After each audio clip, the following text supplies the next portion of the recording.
Do aim trainers actually help you improve in game? I'm skeptical, but I needed to get all the facts straight in order to really form a proper conclusion on this. I hired an aim coach from Voltaic Discord servers, a group of world-class aimers across multiple first-person shooters, to be able to answer that exact question and find out exactly what it is that you really needed to do to be able to improve in game and what you should avoid.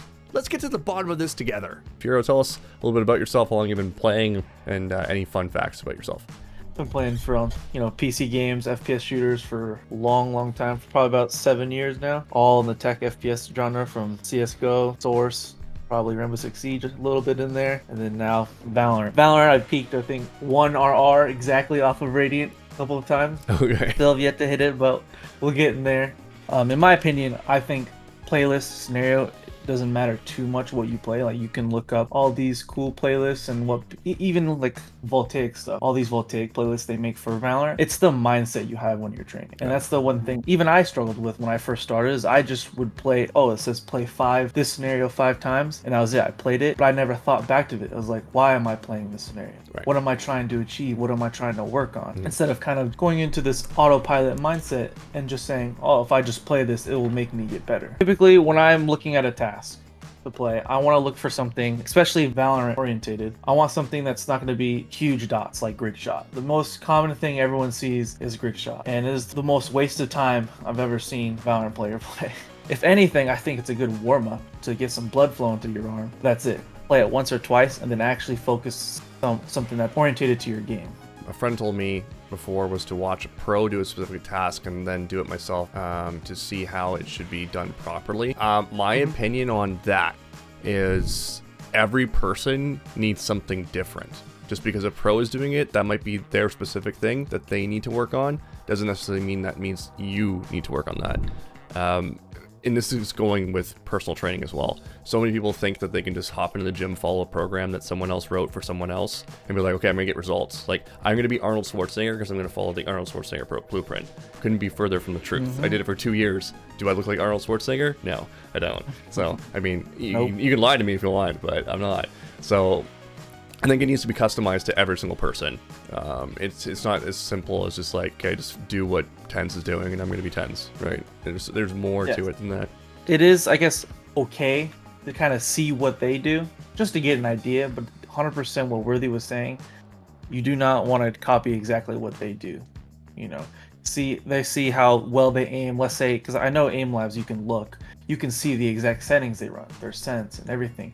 Just because they've mastered something their way, it's not something you should probably try copying, because everybody has their own comfortability, and the goal when aim training is to find how your comfortability and then just build off of it. Wouldn't try copying everything the pros do. So I have no sound. For this first task, this is going to be one of those ones where you hold the mouse the entire time. And the purpose of this with these smaller targets is to practice tension control, because just to kind of go into that a little bit, Valorant is all about tension control. You want to really make sure that you are not holding the mouse, like giving it the death grip, trying to make finer movements, because that's when you notice you start to shake. Or even when you're spraying, you'll start shaking back and forth, and you see a lot of pro players, like even Asuna, most commonly because the sense is so high, when he sprays, he shakes up and down. That's because he over tenses the mouse a lot. And so this is just something you want to practice, and obviously this is not going to be a type of movement you do all the time in Valorant. This is not, you're not going to sit here and flick to these small dots.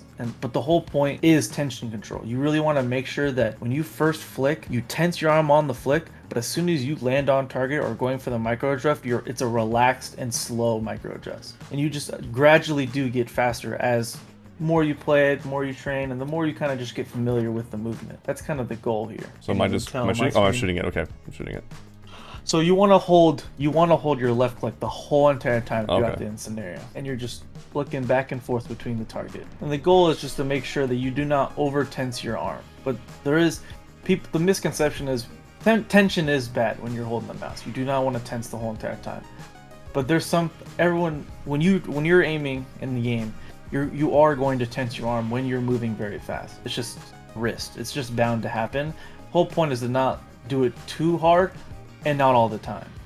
And so that's what's kind of the whole goal is, because especially like TAC FPSs like CSGO and Valorant, tension control is like the most key thing ever. Once you learn tension control, you're pretty much set. You just play the game at this point.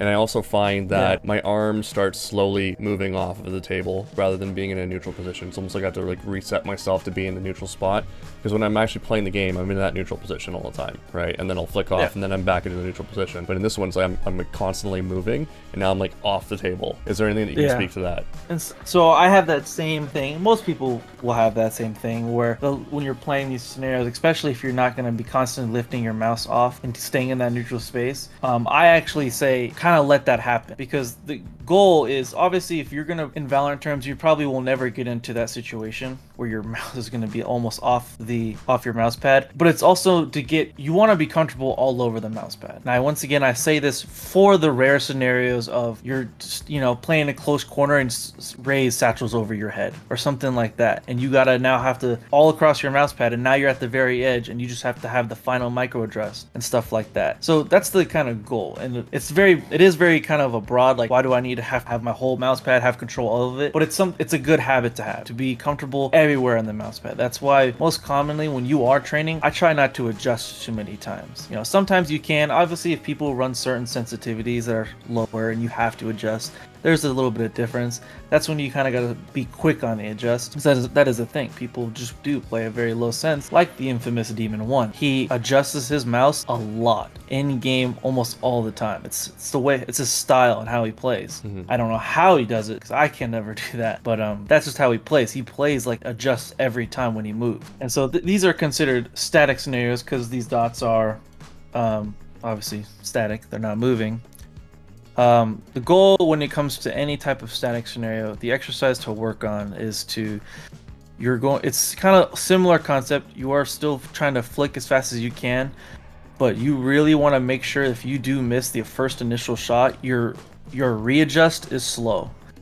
And some people think I need to start speeding up, but the goal is to actually kind of make sure your flicks are more accurate, so the line trace, you can call it, from one flick to another is more accurate. And so it's okay to go slower on these ones, but it's the same concept as when you flick fast, but when you get closer to the target, you're deaccelerating. So I can press play and I can see? Yeah, you can actually watch how they play out. Speaking of actually this AIMLABS replay, I really love this AIMLABS replay because you get to see what your mistakes are in some sense.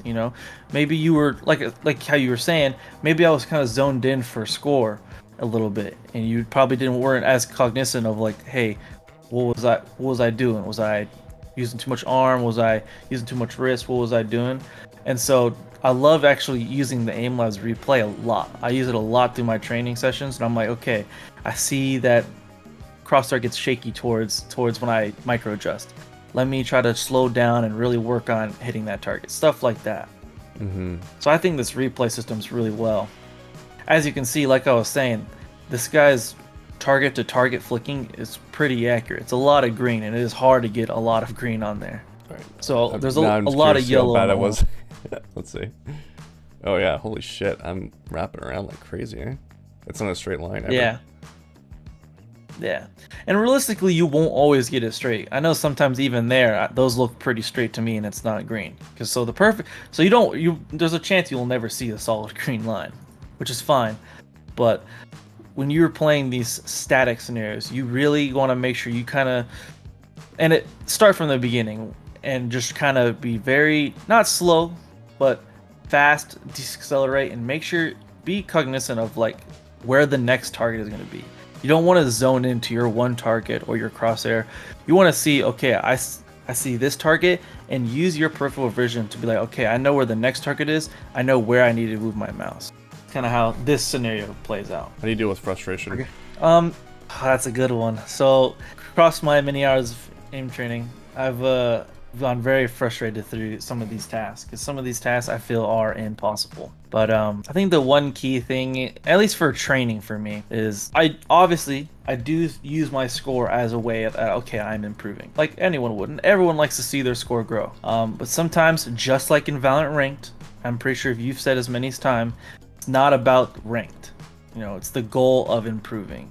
So sometimes I even need to kind of give myself a little reminder, and that's the very common, you know what? I take a break from Valorant, I aim train, I get mad at aim training, I take a break from aim training. Just sometimes just to take a break and like, all right, the overall goal is to be top 3. You know, that's for me personally.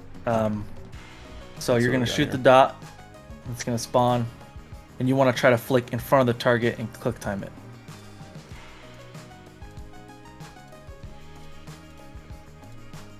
Really make sure you're just letting the target walk right into your crosshair. I like this one actually. This one is applicable. Very applicable. Yeah. It's all about crosshair placement, and then you just basically move if you need to. I actually really enjoy these ones. I usually have most people play these type of scenarios because there's multiple different versions of it. There's even, I believe, a vertical version of it. The targets go vertical. But I like this one's a really good one. You actually had a really good score there. Thank you. Anti-centering. So this is going to be a tracking scenario, and a lot of people this kind of get a little kind of misconception. Tracking is important in Valorant because what are you doing when you are moving and having a good crosshair placement? You are tracking the edge of a wall or a something, you know, whatever. When you're moving, you have your crosshair placement. Yeah, you're holding left click. Sorry, it's a tracking scenario. You hold left click. And so tracking is very important in Valorant for crosshair placement and even the occasional raid satchels through the air, but mainly for actually crosshair placement while you're moving, because you're not going to just be standing still most of the time looking at the wall where someone's going to spawn or, you know, walk into. You're going to be moving around a lot in the game, and so you want to have good crosshair placement while moving around in game. And so that's kind of, you're actually tracking the whole time you're doing that.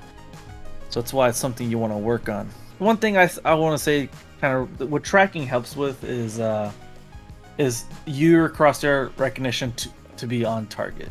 So, and one thing that especially reactive tracking helps with is the change in movement of the player. So people are not just going to be most of the time moving left or right in Valorant. It's going to be, they're going to move left and maybe move left more or right, and you know, the counter strafing, and they're doing all sorts of movement. And so what reactive tracking kind of helps is to not read the movement, because that's one thing you don't want to do. You do not want to try to read a player's movement.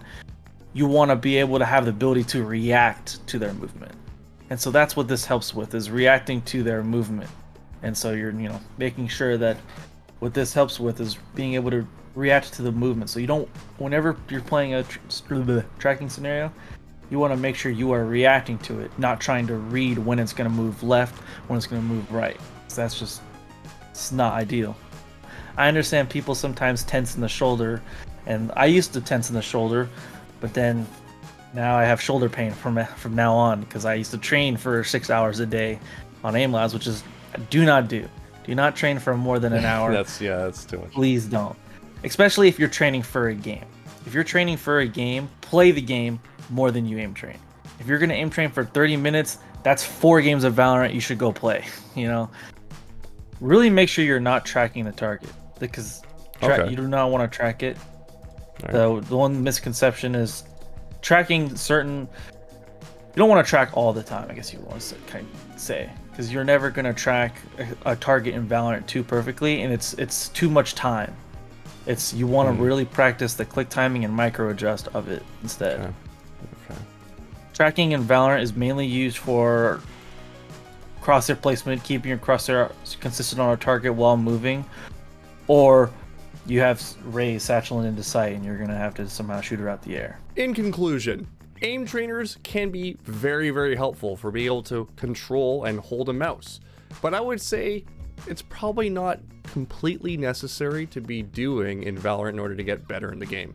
Sure, there are some scenarios that could be specific to be able to assist you, but ultimately, gunfights in Valorant are far more complicated than just flicking onto a target. I've always been a believer that aim or readjustment and micro adjustment in aim, which is done primarily through aim trainers, is only 10% of why you would win or lose a gunfight. The other 90% is learned within the game itself, and it's required of you to put the hours in to be able to figure that part out. It's always important to find what works for you, and if aim trainers are giving you that extra layer of confidence to be able to get that frag, go for it.